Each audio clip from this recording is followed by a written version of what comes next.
വർഷങ്ങൾ 18 ഹൃദയത്തിൽ പതിപ്പിച്ചൊരു RCB ആരാധകന് ഒരിക്കലും അസ്തമിക്കാത്തൊരു കൺകുളിർക്കും കാഴ്ച.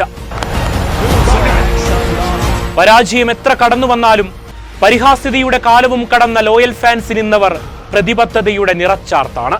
പഞ്ചാബിന്റെ മോഹഭംഗ നിലാവിലവർ 8 വർഷങ്ങൾക്കിപ്പുറം ഈ മുള്ളൻപൂരിലെ മൈതാനത്തെഴുതിയതൊരു സാഫല്യഭേരിയാണ്. ഇനിയൊരു കാലം ഇതുപോലൊരു സംഘം ജനിക്കുമെന്നുറപ്പില്ലെങ്കിൽ പാതിവഴിയിൽ വീണ ചരിത്രം അത് വഴിമാറി. നിങ്ങൾക്ക് ചുറ്റുമൊഴുകുന്നൊരു നദി പോലെ പുണർന്നു ചേരുന്നൊരു ആരാധക കൂട്ടത്തിന് കണ്ണീർ കഥകൾക്ക് അവസാനം ഒരു വിജയഗാഥ രചിക്കണം. തുടക്കം മുതൽ ആഞ്ഞടിച്ച ബൗളിംഗ് മൂർച്ചയുടെ രൗദ്രഭാവം അത്രമേൽ പ്രഹരമേൽപ്പിച്ച് കടന്നുപോയി. പഞ്ചാബിന്റെ മുൻനിരയപ്പാടെ RCB ബൗളർമാരുടെ കൈപ്പിടിയിൽ പിടിച്ചു നിൽക്കാൻ പേര് കേട്ട പഞ്ചാബ് കോട്ടയിൽ ബാറ്റെടുത്തവരാരും ഉണ്ടായതേയില്ല.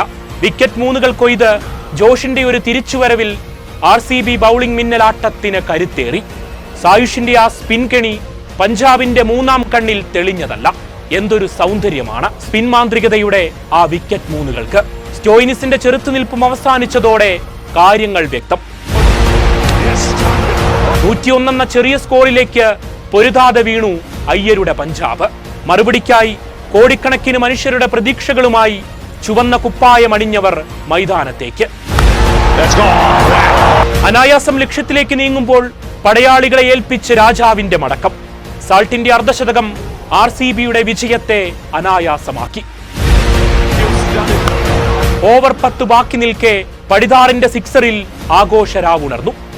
8 വിക്കറ്റുകൾ ബാക്കി നിൽക്കെ കോഹ്ലിയുടെ മനം നിറഞ്ഞൊരു പുഞ്ചിരിയിൽ കലാശക്കളിയിലേക്ക്. ഇത് വെറും ഒരു നിമിഷമല്ല, കാലങ്ങളായുള്ള കാത്തിരിപ്പാണ്. ചാരമായെന്ന് എഴുതി തള്ളിയവർക്ക് പടരാനൊരു തീനാളം അവശേഷിപ്പിച്ചവരുടെ ജ്വലിച്ചുയർന്ന കാലവും കണ്ടു തീർക്കുക.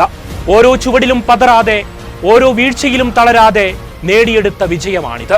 ചില നിമിത്തങ്ങളിൽ വിശ്വസിക്കുന്ന പോൽ കോഹ്ലിയിൽ എഴുതിയ ആ നമ്പർ 18 നിർഭാഗ്യത്തെ കടന്നെത്തിയ 18ാം സീസണിലൊരു ഉയർത്തെഴുന്നേൽപ്പിനാകണം. എല്ലാം വെട്ടിപ്പിടിച്ചവൻ ഇതൊരു കുറവെങ്കിൽ അതും കടന്ന് തലയുയർത്തി വന്നാൽ കിരീടമില്ലാത്ത രാജാവിനത് പട്ടാഭിഷേകം. വയനാട് വിഷൻ വാർത്തകളും വിശേഷങ്ങളും അറിയാൻ തത്സമയ ദൃശ്യങ്ങൾ കാണാൻ വയനാട് വിഷൻ ഫേസ്ബുക്ക് ഫോളോ ചെയ്യുക. Wayanad vision YouTube channel subscribe ചെയ്യുക.